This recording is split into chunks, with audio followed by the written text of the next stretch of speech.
Assalomu alaykum hurmatli ustozlar va tinglovchilar. Bugungi Ustozlar markazida ko'rsatuvimizning 3-soni va bizni bugungi mehmonimiz Jabborov To'lqin Kamolovich. Assalomu alaykum domla, xush kelibsiz. Va alaykum rahmat. Xushvaqt bo'ling.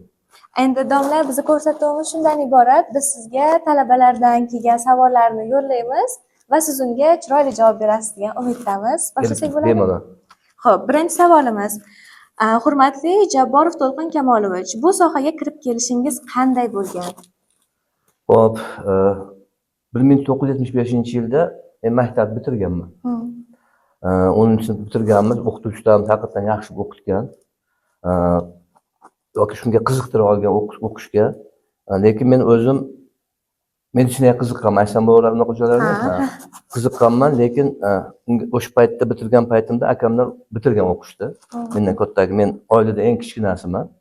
Ular o'qishni bitirib kelgandan keyin qiziqishimni aytsam, bittasi vrach, bittasi o'qituvchi bo'lgan. O'sha Farg'onada o'qigan.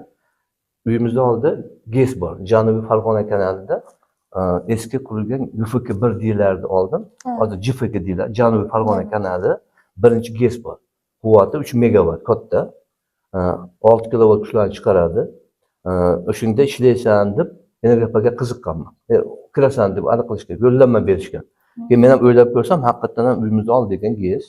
Haqiqatan elektrmi deb o'ylab qolasangiz, qiziqarli.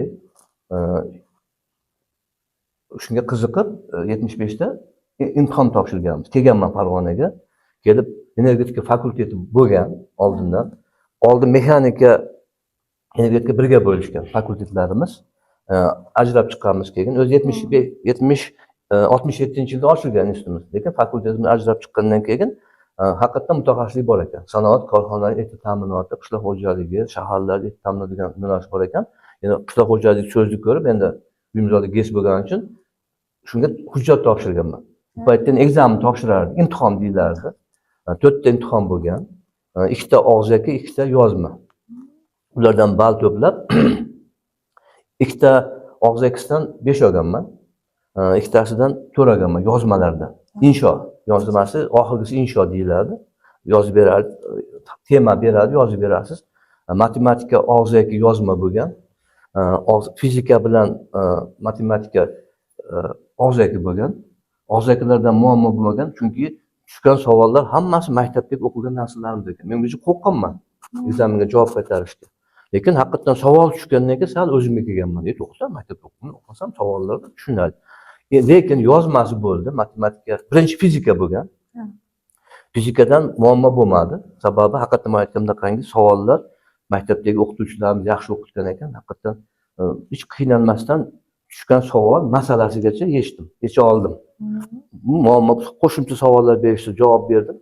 Keyingisi matematikadan yozma bo'ldi. Matematika yozmasidan bitta masala, 3 ta misol ekan o'sha paytda.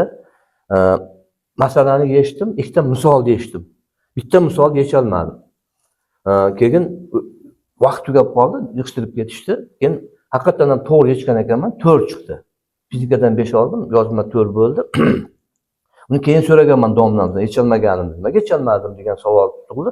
Maktabdagi domlamiz ko'rib qolib, "Necha baho olding?" dedi. Domlam qiziqar ekanda, bolam o'qishga kiradim, kirmaydi, o'qitgandim. Bunaqa repetir degan narsa bo'lmagan u paytda. Maktabda o'zi repetirda hamma yodlab keyin domlardan bitta misol yecholmadim dedim. Qanaqa misol ekan dedi. Shunaqa aytib berdim domlaga, haligi nima deydi, masalani topshirib so'zlarni aytib bersam, senlarga o'tmagan deydi buni dedi. Keyin qo'shaman dedi, mendan so'ragandan keyin og'zaki bo'ldi matematika, unda ham muammo bo'lmadi. Undan ham 5 baho oldim. Oxirgisi insho bo'ldi. Insho tema yozib 3 ta, 2 ta tema, bitta erkin tema deyilar ekan. Xohlagan yozaverasiz. Yozdim, muammo bo'lmadi. Bitta hozir esimdan chiqib qoldi, qashing yozganim, lekin insho yozdim, kutyapmiz endi haligini. Nima chiqar ekan? Yozma endi og'zaki bo'lsa, siz hech qilmasa fikringizni aytib bera olar ekansiz-da.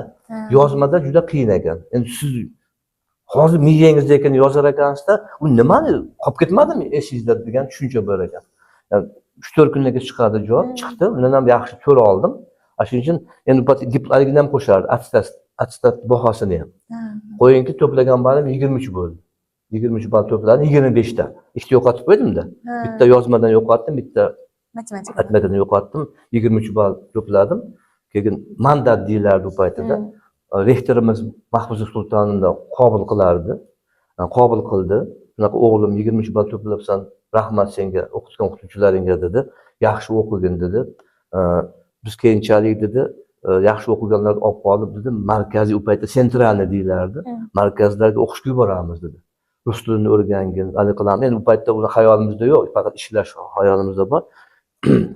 Haqiqatan o'qib hali qildik, qiziqib. Keyin institut fakultetdagi domlalar ham haqiqatan bu paytida juda qattiq yaxshi o'qitishar ekan, qiziqtirib hali qilishdi. Qo'yinki bitirdik. Bitirish paytimizda ham yana rektorimiz alohida qabul qilgan. Shunaqa defaultlarimiz tanladida shularni ishga olib qolmoqchi bo'lishdi. Keyin olib kirishdi 5-6 tamizni. Kimdan nima gaplashishlarini bilmayman. O'zim alohida kadr mudiri olib kirardi opani oldiga. Opa u paytda bilasizlar rus tili moda bo'lgan, ruscha gapirish. Men opani misol uchun ruscha, o'zbekcha bilmaydi bo'lar ekanman. Yig'ilishlarda, ko'chalarda, endi yig'ilishlarda hamma ruscha gapirardi. Oldiga kirgan birinchi ko'rishimda endi mandatda ham o'zbekcha gapirgan, keyin shu uchrashuvda ham chaqirdida, o'g'lim dedi, o'zbekcha gapirdi. Shunaqangi aylanay o'rgiladigan so'zlar ham qo'shdi. Voy, tavba qildim dedi. Ichimda endi aytolmaysiz. Keyin shunaqa yaxshi o'qibsan o'g'lim dedi. Bizning maqsadimiz dedi, shunaqa institutimiz yangi, bilasan dedi. Shunaqa 3 yil ishlagandan keyin o'qishga yuboramiz dedi. Shu markaziy paytda Ukraina, Moskva, Leningrad, Pribaltikaga yuborilardi markazlarga. Hop dedim. Shunaqa yaxshilab ishlavergin dedi. Ishga olib qolishdi 80-yilda. Ishlab 3 yil ishlardik bu paytda. 3 yil assistent bo'lib ishlardik. Undan keyin o'qishga yuborardi hali qilib. 3 yil ishlab hali qildik. Keyin haqiqatan ham kadr mudirimiz Oripov domla bo'lgan. Nazirjon Toshkentda ishlashadi professor. Dekan Nigmatov Jo'raqo'zi Meliqovich bo'lgan. O'sha paytda u ham Moskva markazida o'qib kelgan domla edi. Dekan ular birgalikda olib kirishgan. Keyin hammasini yordamida keyin biz Moskva energetika institutiga o'qishga yuborishdi. Stajirovka deyilardi u paytda. Bir stajirovka, 3 yil aspirantura. Bir stajirovka yuborishdi. Haqiqatan ekzamen topshirib, bu yerda ham alohida ekzamen topshirasiz. Bu paytda imtihon bo'lardi. Imtihondan o'tib, chet tili ham bo'lgan, oldinda ham topshirib, 1 yildan keyin kirdim aspiranturaga. 3 yil o'qib, muddatda yo'qlab qaytib keldim. Qaytadan ishga olishdi. Mana shu endi orasidan armiya bo'ldi, armiyaga bordik. Keyin 3 yil ishladim. Keyin 4 yil Moskvada yurib keldim. Keyin keldim, mana boshqadan ishga olishdi. Ungacha mustaqillik boshlandi. Shundan beri 75-yildan beri shu energetika fakultetidaman. Shunaqa hurmatim energetika fakultetiga baland. Haqiqatan ishimiz juda qiziqarli. Endi nasib ekan, haligi uyimiz oldidagi GES emas, endi energetika. Endi bu yog'i o'zingizga bog'liq bo'lmagan narsa ekan. Akamlar ham qarshilik qilgan yo'q, haligi uyda ishlaysan. Biz endi bu yerdamiz, seni bo'pti, olib qo'ygan bo'lsa, endi ishonchini oqlagan ularni. Endi ularni bitta akamdan rahmat o'tib ketdi. Bir doktori bor. Endi seni hali qilibdi, endi bu yog'ini o'zingga bog'liq. Endi hali qilsang Moskvaga borishayotgan yo'lda tinchomon yo'qlab hali qilib bergin dedi. Yo'q, haqiqatan yubordik. Endi paytda Sovet ittifoqi bor edi. Biz endi Moskvada bir haligi ko'rganimiz yo'q. Misol uchun men elektr ta'minoti kafedrasida o'qiganman Moskvada ham. O'zim o'qiyotgan fanimizdan sanoat elektr ta'minoti degan fan kafedra edi. Juda yaxshi domlaga tushganman bu yerda ham. Gamazin stansiyalar Ivanovich Rahmatlinov koronavirus paytida o'tib qolishdi. Akademik bo'lishdi. Men borganda chilen korrespondent deyilardi. Mahbur a'zosi o'zbekchasiga. Jurnal Elektrичество degan jurnalga redaktor bo'lgan. Shunaqa u odamlarni suhbatlashib, ularni maslahatlari, ularga bergan mavzusi bo'yicha ishlab, shu o'z paytida yo'qlab, qaytib keldim. Keyin ham 3-4 marta borib hali qildik. Endi keyin manaqa mustaqil bo'lib ketdi. Soch aloqam uzilib qoldi. Bizdan keyin birov bormay qoldi. Agar bo'lganda kadrlarimiz bu yerda nima deydi endi sal baza yaratib keldik. Bizdan borsa har qalay yana qabul qilishi mumkin bo'lgan kafedra edi. Lekin endi shunaqaligi ekan, mustaqil bo'lib ketdik. Endi hozir ham haligi o'zimizda ham rivojlanib ketdi. Mana muqobil qilyapti. Shu nima deydi? Shunaqa qiziqib fakultetda mana hozir ishlab yoshlarni so'kib dars berib yuribmiz hali qilib. Nima deydi? Bunga Xudoga shukur qilamiz. Shuning uchun energetika sohasini men haqiqatan to'xtagani yo'q, rivojlanyapti. Juda qiziqarli. Endi to'g'ri xavfli tomonlari bor. Darsda ham ko'p gapiramiz. 36 volt, 100 milliamper odam hayotiy xavfli deymiz, lekin bir qiziqib tushunib olsangiz, haqiqatan ham mo'jizada meni tushuncham bo'yicha uni bir so'z bilan topishingiz qiyin. Endi qiziqmasangiz zalal qila olmaysiz sohaga. Men uchun qiziqarli sohamiz. Fakultetimizning nomi-yu, hozirgi yo'nalishlar, endi to'g'ri yangi yo'nalishlar qo'shilib ketdi. Mana audit, unaqa narsalar bor. Endi ular ham haqiqatan zamonga mana nima deydi, sun'iy intellektlar qo'shilib ketyapti. Savollar chiqsa kerak unga-yu. Endi bu nima deydi, biz o'qigan paytimizda nima deydi, mana hozir bolalarga gapirib beradigan bo'lsangiz, kalkulyatorimiz ham bo'lmagan, kalkulyator. Arifmetr deyilardi. Logaritmni nega bo'lardi?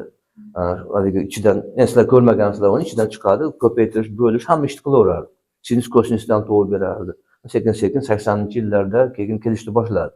Kompyuter, mana kalkulyator, endi hozir kalkulyatordan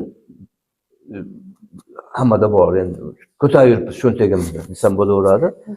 Bu endi bir narsa aytib qo'yadigan bo'lsak, birinchi mexanika fakultetiga bitta kalkulyator kelgan, iskira degan. 4 ta baquvvat bola zo'r ko'tarardi. Katta demoqchiman. 4 ta amalni bajarardi xolos. Birinchi ko'rgan kalkulyatorimiz. 220 ga ishlaydi. Haligi to'ya degan fanimiz bo'ladi, bilasizlar, etna deyiladi o'zbekchasiga. O'shuni yeri bor. Balans belgilish kerak. Yuklamalar balansini belgilish kerak. O'sha virguldan keyingi raqamni olmasangiz balans bermay qo'yadi. Qo'lda hisoblasangiz ikkita raqamni olasiz xolos. O'shuning uchun o'chirga turib, kalkulyatorga o'chga turardik. Hisoblab olaydik.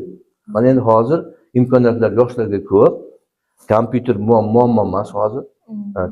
Telegrammalar, telefonlar, bular hammasi o'qishga kitob misol uchun mana hech qanaqa muammo emas. Xohlagan kitobingizni chaqirib olishingiz mumkin. O'qiyman degan odamga menimcha hozir oldingi sharoitga qaraganda ancha yaxshi deb hisoblayman. Shuning uchun yoshlar bundan foydalanish kerak deb maqsadga muvofiq bo'ladi hisoblayman endi. Albatta, rahmat katta javob uchun. Yana bir qiziqarli fakt.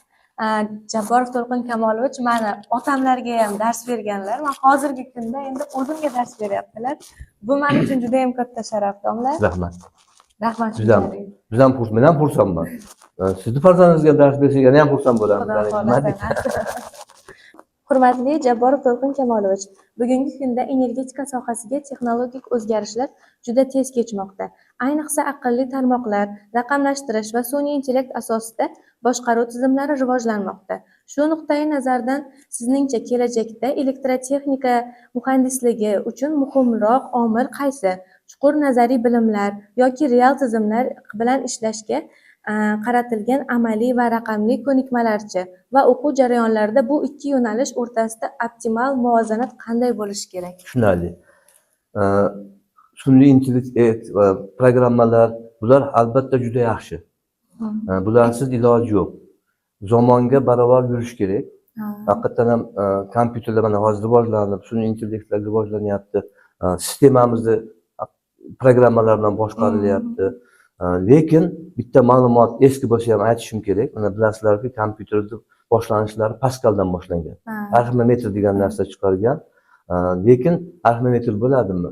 Bugun sun'iy intellekt bo'ladimi? Qaysinisi bo'lsa ham dastlab birinchi inson turadi. Iloji yo'q buni. Kompyuter to'g'ri, uni chastotasi juda ham tezda hisoblab berishi mumkin. Lekin ana men o'qigan endi balkim u kompyuterlar bizga yetib kelmagan bo'lishi mumkin. O'sha endi informatika fanidan ma'lumot. Inson eng rivojlangan, endi biz faraz qilaylik, biz u kompyuter ko'rmaganmiz. Eng rivojlangan kompyuterdan insonni tuzilishi 120 ming marta murakkab. Demak, men teskarisiga aytsam, eng rivojlangan, biz ko'rmagan kompyuter oddiy insondan 120 ming marta ahmoq.